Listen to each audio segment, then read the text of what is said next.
Bore da a chyfarchion i chi gyd, hyfryd eich gweld chi bore yma. Fel oedd Predion yn gweud, mae bore yma yn oedfa gymyn. Felly mi fydd arnoch chi rhyw fath o ddiod a bwyd tuag at ddiwedd gwasanaeth. Mae'n siŵr mi fydd rhan mwyaf ohonoch chi bellach wedi clywed am farwolaeth cynnwyl bore ddoe. Ac yn ddigon naturiol felly bydd cynnwyl Carol y merched arwyrion a'r teulu cyfan yn ein meddyliau ni y bore yma. Ni wedi colli un o gewri Eglwys Presbyteraidd Cymru. Rhywun a roddodd gweinidogaeth hir iawn i ni fel cyfundeb, i ni fel enwad, ac i Eglwys y Crwys oedd hi ar y 70au. Ac mi gawn ni chlysur arall, dwi'n siŵr, i gael ei teyrnged i cynnwyl. Ond y bore yma fel gweinidog yr Eglwys, dwi'n siŵr y mod i yn adleisio meddwl glyn hefyd fy ragleinydd. Roedd cynnwyl yn un oedd yn gefn i'w weinidog bob tro. Mae Glyn yn gallu tystio i hynny, a dwi wedi gallu tystio i hynny dros y 5 mlynedd diwetha, ac mi fyddwn ni gyd. A wrth i ni feddwl amdano fe am resymau gwahanol i ddiolch am ei weinidogaeth ac i adnabod e, a hefyd pob un ohono ni am atgofion personol annwyl iawn o un o gyn-weinidogion y Crwys, y parchedig Cynwyl Williams. Mi fyddwn ni yn ei gyflwyno i ofal Tynedd Dduw yn ystod yr wythnosau nesaf. Ond tan hynny, mae'n briodol ein bod ni'n cwmpasu Carol a'r teulu o fewn ein gweddiau, ac fe wnewn ni hynny yn nes ymlaen. Yn naturiol, y ffydd a gyhoeddodd cynnwyl trwy gydol i weinidogaeth yw testun ein hyddoliad bore yma. Felly, dal yn hymor y Pasg awn ati i gyfarch ein gilydd ac i offrymu gweddi o ddiolch. Crist a gyfodwyd, efe a gyfododd yn wir. Dad holl alluog, roddais dy unig fab i farw dros ein pechodau, ac i godi drychefn i'n cyfiawnhau. Caniatau ni fwrw ymaith, surdoes, malais a drygioni, mwyn i ni dy wasanaethu'n wastadol mewn purdeb bywyd a gwirionedd, trwy heddianed y fab Iesu Grist ein harglwydd, sy'n byw ac yn teyrnasu gyda thi, yn undod yr ysbryd glân, yn un Duw, yn awr ac am byth. A chyfarchiad traddodiadol yr Eglwys yn ystod tymor y Pasg, geiriau anthemau'r Pasg. Crist ein Pasg ni a berthwyd drosom ni.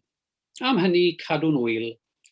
Nid a hen lefain ac a lefain malais a drygioni, ond a bara croiw purdeb a gwirionedd.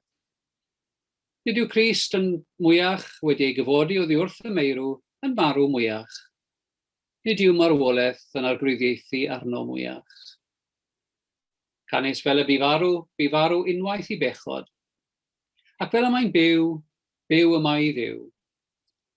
Felly chwythau hefyd, gyfrifwch eich hunain yn feirw i bechod, eithir yn fyw i ddiw yng Nghrist Iesu ein harglwydd.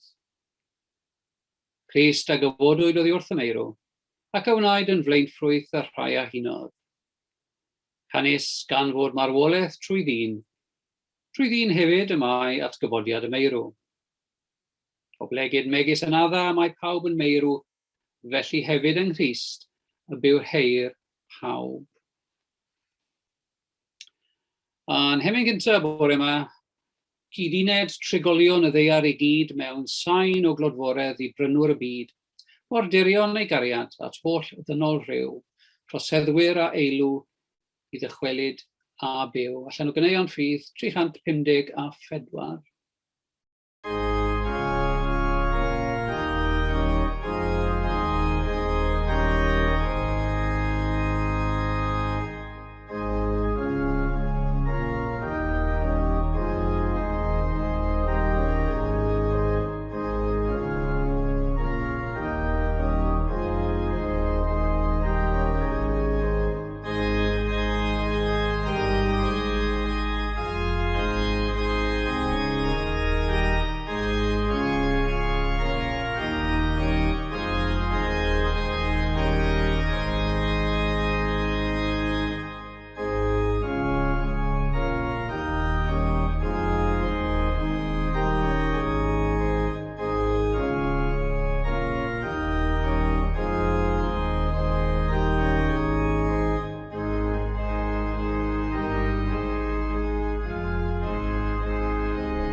Darlleniad o Efengyl Marc y bore yma, un o ymddangosiadau Iesu wedi yr atgyfodiad Marc pennod 16.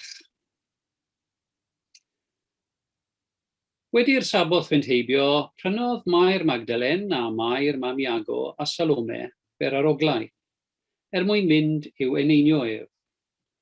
Ac yn fore iawn ar y dydd cyntaf o'r wythnos a'r haul newydd godi, dyma hwy yn dod at y bedd.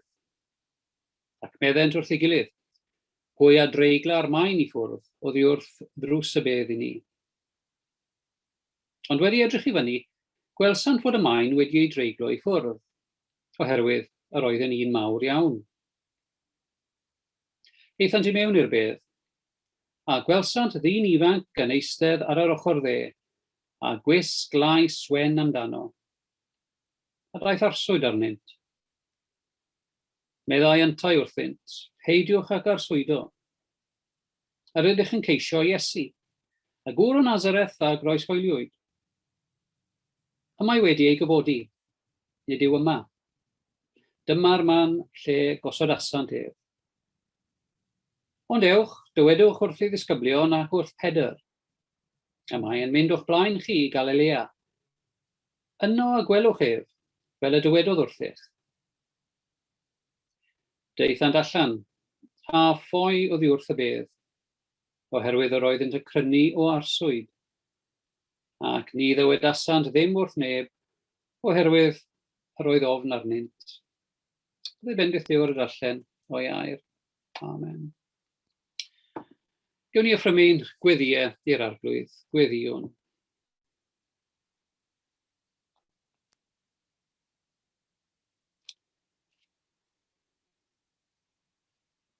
Yffrymwn ein gweddiau ynghyd â'r eglwys fyd eang, gan lawenhau yn y breintiau sydd yn perthyn i bob un ohonom fel aelodau o deulu Duw. Braint mabwysiad, braint ein derbyn, braint profi o ras barhaol ein harglwydd. Bendithion perthyn i gymuned sydd yn fyd eang, a o berthyn i gymuned sydd yn ein huno, beth bynnag ein traddodiadau, ein diwylliant, ein hiaith, ein cefndir. Ac fe offrymon ein gweddiau gyda'n brodyr a'n chwiorydd yng Nghrist ledled y byd, gan lawenhau yn undod yr eglwys. Cofiwn am ein brodyr a'n chwiorydd yng Nghrist sydd y bore yma o bosib yn cael ei herlyd am ei ffydd. A rhai sy'n addoli yng Ngwyneb i carcharu a'i gormesu. A rhai sydd yn addoli mewn ofn. Gweddiwn dros yr eglwys yn ein gwlad. Dros ei llais broffwydol i'n cymunedau a'n cenhedlaeth ni. Fel y gallu gyhoeddi mewn gair a gweithred mae fel hyn y dywed yr arglwydd. Mewn byd sydd yn ymddangos yn anobeithiol ar y degau, cynorthwyd eglwys o arglwydd i gyhoeddi y Crist buddugoliaethus, neges Iesu a'r atgyfodiad. Fel y gall dwi'n golau i bobl sydd yn byw mewn tywyllwch, a gobaith i'r rhai sydd yn byw yn ddyddiol gydag anobaith. Gwyddiwn dros ein byd, gan gofio yn benodol am yr ardaloedd hynny lle mae yna ansicrwydd, terfysg, rhyfel, newyn, tlodi neu angen mawr. Dyro'r ofendiaeth o arglwydd ar y mudiadau sydd yn ceisio ysgafnhau beichiau eraill. Yn enwedig y mudiadau hynny sydd yn gweithio yn enw Cristau Eglwys.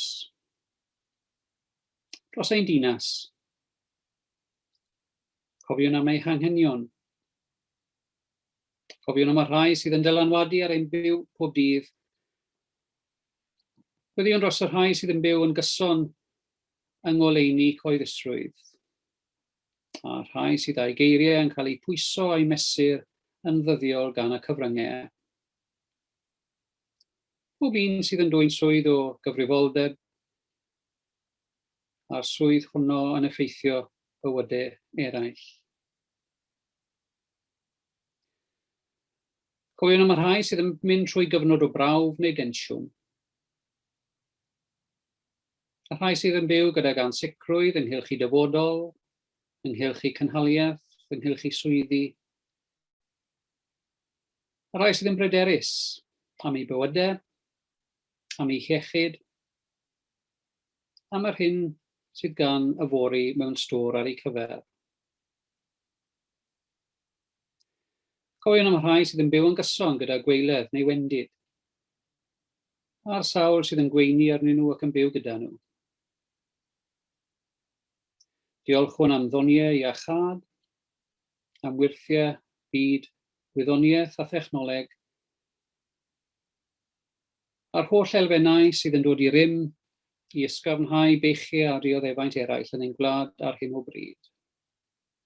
Diolchwn am amroddiad, gwyddonwyr, staff meddygol, a phob un sydd yn gweithio ym meysydd iechyd yn arbennig.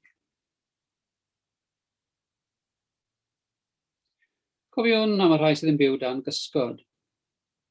Cysgod ofn, cysgod amheuaeth, cysgod galar. Fe cofiwn yn benodol am Carol a'r teulu ar hyn o bryd, wrth i ni feddwl am fywyd a gweinidogaeth cynwyl. Bydd Duw o arglwydd yn amddiffynfa i'r teulu,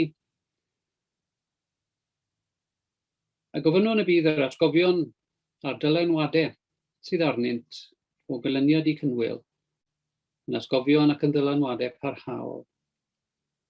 Diolchwn am ei weinidogaeth a'i gyfraniad hyd y deyrnas ar hyd y blynyddoedd.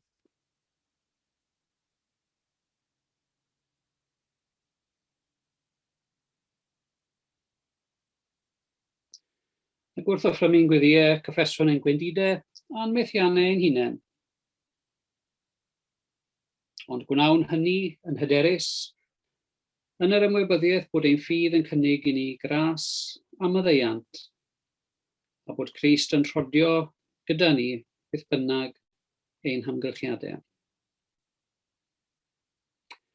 Diolchwn felly o Dad am y rhai aeth o'n blaen ni mewn ffydd, a rhai sydd bellach wedi gorffen i gyrfa, wedi gorffen i Pererindod, a'i gweledigaeth ohono ti bellach yn gweledigaeth eglur.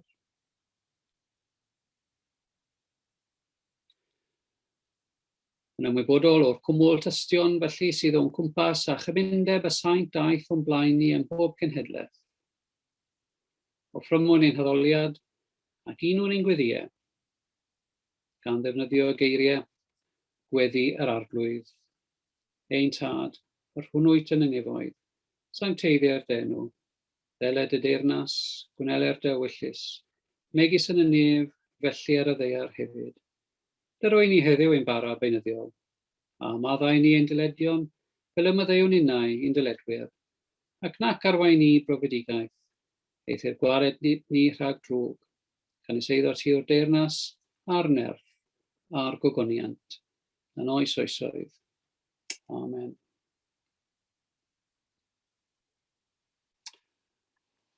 A'n hemi nesa, gorfoleddwn Iesu mawr, am y dydd y torodd gwawr, bywyd newydd ddaeth i ni wedi concwest Calfari, 554 yng nghaneuon ffydd.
Yn enw Duw, y Tad y Mab a'r Ysbryd Glân.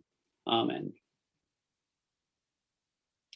Geiriau o'r Efengyl y bore yma. Peidiwch ag arswydo. Peidiwch ag arswydo. Yr ydych chi'n ceisio Iesu y gŵr o Nazareth a groeshoeliwyd. Y mae wedi ei gyfodi, nid yw yma, dyma'r man lle gosod asan ef.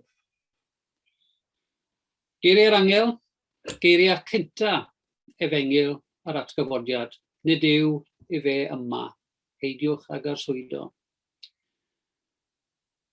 Mwyn cael grym ac ergyd darn fel yma, mae'n rhaid chi ddychmygu eich bod chi'n perthyn i grŵp fechan o wragedd. Maen nhw wedi gadael y ddinas yn gynnar iawn yn y bore. Mae'n debyg o'n nhw'n agor clwydi ddinas Jerusalem tua 3:00 yn y bore. Ac mae rhain yn dod gyda'i gilydd yn grŵp bach o wragedd yn eitha ofnus. Maen nhw dal ddim yn siŵr beth sydd wedi digwydd, maen nhw dal yn ofni'r Iddewon. Ond fel bragedd mewn unrhyw ddiwylliant, mewn unrhyw oes am o'n i, maen nhw'n bobl ymarferol iawn. Ac mae'r grŵp bach yma yn mynd i wneud rhywbeth hollol syml, defodol, ymarferol dros yr Iesu. Maen nhw'n dod ag enaint, maen nhw'n dod â perlysiau, perarogle at y bedd i eneinio corff yr Iesu. Am o'n i, doedden nhw ddim yn gwybod am unrhyw beth arall gallen nhw wneud, felly maen nhw'n wneud y beth mae pobl yn disgwyl iddyn nhw wneud. Ac mewn crisis, maen nhw'n dod at ei gilydd ac yn mynd trwy y ddefod am o'n i roedd cenedlaethau wedi mynd trwyddi o'i blaen. Ond wrth bod nhw'n dod at y bedd, maen nhw'n cael y profiad rhyfedd yma o sylweddoli bod y bedd yn wag, yn oer, ond bod yna rhywun yno yn ei cyfach. Ar y dydd cyntaf o'r wythnos yn un darllen yn y Efengyl Iwan ar droriad gwawr, deithant at y bedd gan ddwyn perarogle ar oeddent wedi eu paratoi. Yma eto, fel llawer o hanesion y Pasg a storiau'r Pasg, yn ni'n dechrau yn y tywyllwch, yn gynnar yn y bore bach. Ac mae'r oerni yna, mae'r tywyllwch yna, yn adlewyrchu beth yw'n bywydau ni cyn ei bod ni'n sylweddoli grym y Pasg.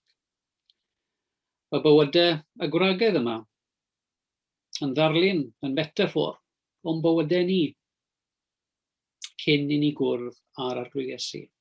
Maen nhw'n dod o bosib fel wedys i o ran defod, o ran arfer, i gobeith ar chwal, a maen nhw'n wneud ar hyn maen nhw'n gallu wneud, neu ar hyn maen nhw'n meddwl dylen nhw'n wneud. Ac wrth ddod yn grŵp fechan a'i hysbryd yn isa fel yna, dychmygwch beth oedd yn mynd trwy meddyliau nhw. Beth ni'n mynd i wneud nesaf? Lle ewn ni nesaf? Ewn ni nôl i'n cartrefi yn Galilea? Ewn ni nôl i'r bywydau o'n i'n byw a'r llwybrau o'n i'n dilyn cyn penderfynu dilyn Iesu o Nazareth 2 mlynedd yn ôl. Ac yn am o'n i ro'n nhw yn rhyw ymdeimlo ar ryw fath o fethiant. Wedi'r cwbl o'n nhw wedi disgwyl i gymaint o beth o ddigwydd wrth iddyn nhw ddilyn Iesu. Ar hyn o bryd, maen nhw'n meddwl bod yr holl obeithion hynny ar chwal. Ond wrth ddarganfod yn y tywyllwch y bedd gwag, maen nhw'n cael eu cyfach. Peidiwch ac arswydo, nac ofnwch, nid yw ef yma. Dyna eiriau cyntaf ar Efengyl newydd, os maen nhw chi, Efengyl ar atgyfodiad. Y cyfarchiad cyntaf yn gyhoeddi yr atgyfodiad. Peidiwch ag arswydo, nac ofnwch, nid yw ef yma. Ac i ni, yr holl ganrifoedd wedyn, peidiwch ag arswydo nac ofnwch, nid yw ef yma. Yr oblygiadau yw bod y beddrod yn wag i ni, a bod bywyd ddim yn gorffen i ni wrth glwyd yr amlosgfa neu wrth lan y bedd. O'r tywyllwch, mae'r gyhoeddiad yna. Peidiwch ofni, nid yw ef yma. Mae Iesu erbyn hyn yn y stori wedi ei newid, wedi atgyfodi. Pe fyddech chi am fesur gweinidogaeth Iesu hyd yma, does dim llawer i'w ddangos. Mae 2 mlynedd o weinidogaeth, mae yna fudiad, mae yna grŵp bach o ddisgyblion sydd yn ei ddilyn e. Ond eto, yn y cyfnod yma, roedd yna ddigon o rabiniaid a grwpiau tebyg yn mynd o amgylch Palestina. Un grŵp o lawer oedd y grŵp fechan yma ar y dechrau. Roedd y rhai oedd wedi dilyn Iesu o bell, a rhai oedd wedi ffoi ar nos Iau Cablyd ac ar ddydd Gwener y Brogydd, yn dechrau dod nôl at ei gilydd. Y dynion oedd y cyntaf ei ffoi, y gwragedd, fel ni'n gwybod, arhosodd yn ffyddlon ar bwys y groes. Ond iddyn nhw, roedd popeth am hwn i ar ben. Roedd natur marwolaeth ei harweinydd yn un o gywilydd. A dyma'r grŵp bach ma sy'n cydio'n dyn yn ei perarogle, yn mynd at y bedd, wneud ei ffordd yn ddistaw ofnus am hwn i gyflwyno i gweithred ola yn ystod y cyfnod yma. A throi, siwr o fod yn ei meddyliau nhw yn ôl am Galilea. Ond o'r grŵp bach yna, allwch chi cyfri nhw ar eich dwylo am hwn i o gredinwyr oedd yn bodoli ar Sul Cynta'r Pasg neu Dydd Cynta'r Pasg. O'r grŵp fechan yna, mae yna filoedd, fel chi a fi bore yma, yr holl genedlaethau wedyn anaddoli ac yn defnyddio'r un geiriau, neu fe a gyfododd. Dyna'r unig ffordd i esbonio presenoldeb yr eglwys dros y canrifoedd. Dyna'r unig ffordd i esbonio sut mae hanes y byd wedi cael ei newid, yn sgil y grŵp bach yma a dyfodd yn fudiad yn eglwys a gall neb cyfri i dilynwyr dros y canrifoedd nac yn ein cyfnod ni. Tyfodd yr eglwys i bontio y gwahaniaethau, i bontio'r diwylliannau. Ond y cyfan yn dod o'r bedd yma. Dyn ni ddim yn gwybod lle claddwyd Iesu. Dyw'r beddrod ddim yn fan Cererindod bellach. Doedd hyd yn oed y gwragedd ddim wedi ffeindio gorffau yn unman. Ond mae'r Testament Newydd a profiadau rhain wedyn, profiad y credinwyr cyntaf, yn fyw gyda'r gyffes fe atgyfododd, Christos anesti, Elithos anesti. A tro ar ôl tro, yn ystod y cyfnod yma wedi'r Pasg, mi welon nhw Iesu ac o'i gwrdd ag e. Cryfhawyd i ffydd, newidiwyd cwrs i bywydau a newidiwyd cwrs hanes y byd. Peidiwch ag arswydo, nac ofnwch, nid yw e fe yma. A dyna'r fendith i chi a fi o hyd. Peidiwch ag arswydo, nac ofnwch. Mae'n ffydd ni yn dysgu bod perffaith gariad yn bwrw allan pob ofn. Ac o'r grŵp bach yna o ragedd aeth at y bedd yn y tywyllwch, yn hollol anibeithiol, am hwn i a'i golygon tua'r llawr, i chi a fi yma y bore yma, gobeithio wedi profi grym yr atgyfodiad, gobeithio yn bobl fel y disgyblion cyntaf sydd wedi profi maddeuant a gras y Crist atgyfodedig. Gewyn ni offrymu gweddi. O arglwydd Iesu Grist, deithos drwy'r bedd, cynigiais dyn ni faddeuant a'r gobaith am fywyd tragwyddol. Gwyddiwn dros dy eglwys fyd eang, yr eglwys i ni bellach yn perthyn iddi a ddechreuwyd yn y grwpiau bach yna yn ystod y cyfnod wedi'r Pasg. Wrth i ni edrych ar y bywydau ac wrth i ni profiadau gwahanol, dyro i ni o arglwydd yr addewid nad oes rhaid i ni arswydo nag ofni ond bod Crist yma gyda ni bellach. Gweddiwn yn enw Crist. Amen. A'n hemi nesaf, cyn ein bod ni'n troi at y cymun, 633, tydi fi'n rhodio fforddau maes ôl torri grym y bedd, yn yna mewn colonnau oer y fflam o ddwyfol hedd. 633 allan o ganeuon ffydd.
Dywedodd Iesu, mae fi yw'r atgyfodiad a'r bywyd.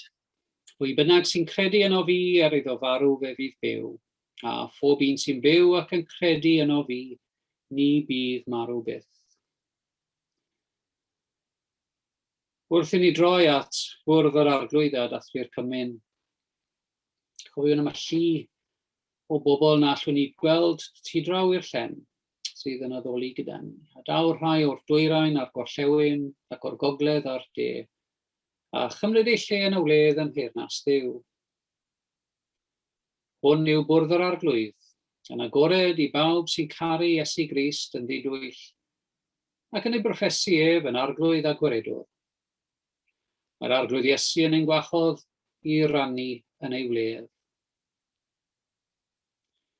Brodyr a chwiorydd yn Crist, gadewch i ni wrando ar yr Apostol Paul yn rhoi hanes cychwyn y sacrament hwn. Oherwydd fe dderbyniais i oddi wrth yr arglwydd, ar hyn hefyd adroddodais i chi. I'r arglwydd Iesu yn nos y bradychwyd ef gymryd bara, ac wedi dod ddiolch fe'i torodd a dweud, hwn yw fy nghorff, sydd er eich mwyn chi. Gwnewch hyn cof amdanaf. Yn yr un modd hefyd, fe gymerodd y cwpan ar ôl swper gan ddweud, y cwpan hwn yw'r cyfamod newydd yn fy ngwaed i. Gwnewch hyn bob trwy'r y bwch ef cof amdanaf.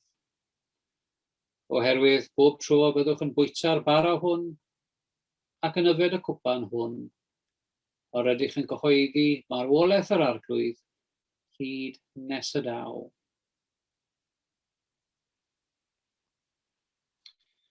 Felly gan neilltuo bara a gallwys gwyn.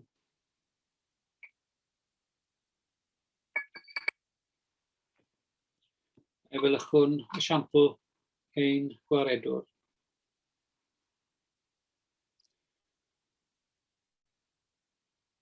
Yn noson y daliwyd ef gan ei olynion gymerodd Iesu fara.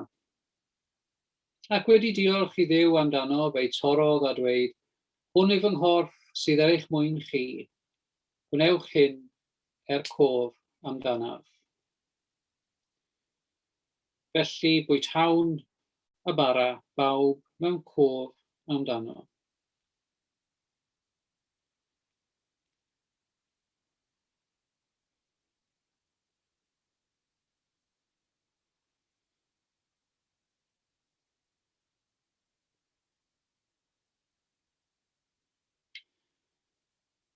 Yn yr un modd ar ôl swper, cymerodd y cwpan a dweud, y cwpan hwn yw'r cyfamod newydd yn fy ngwaed i. Gwnewch hyn bob tro ar y bwch ef, cof amdanaf. Felly, y fwn y gwyn, bawb cof amdano.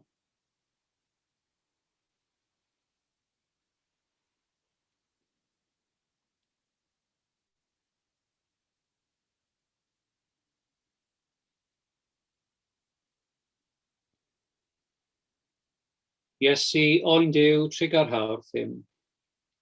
Iesu sy'n dwy'n ymaith yn pechodau, trigar hawdd ddim. Iesu, iachawdwr y byd, rhoi ni dydan nefedd. Peidiwch a gadael i ddim gynhyrfu'ch calon, credwch yn Nuw a chredwch yn o finnau.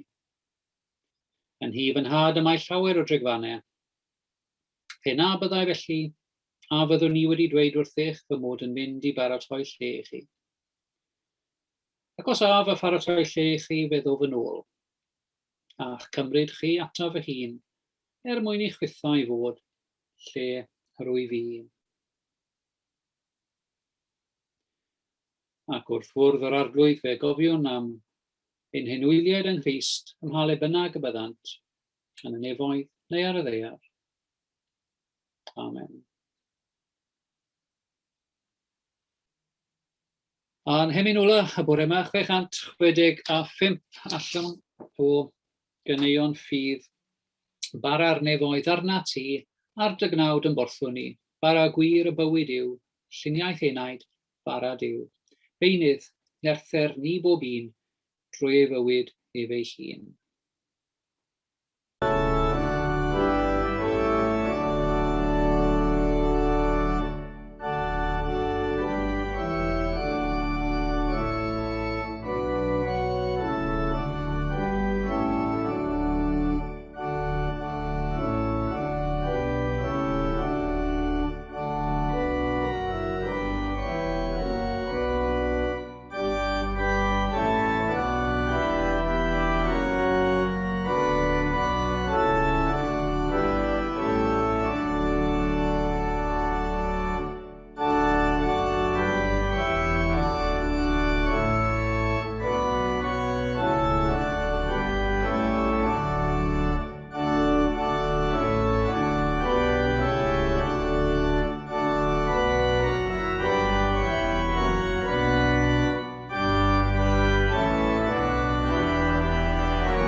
Ewch mewn tangnefedd, i garu ac i wasanaethu'r arglwydd.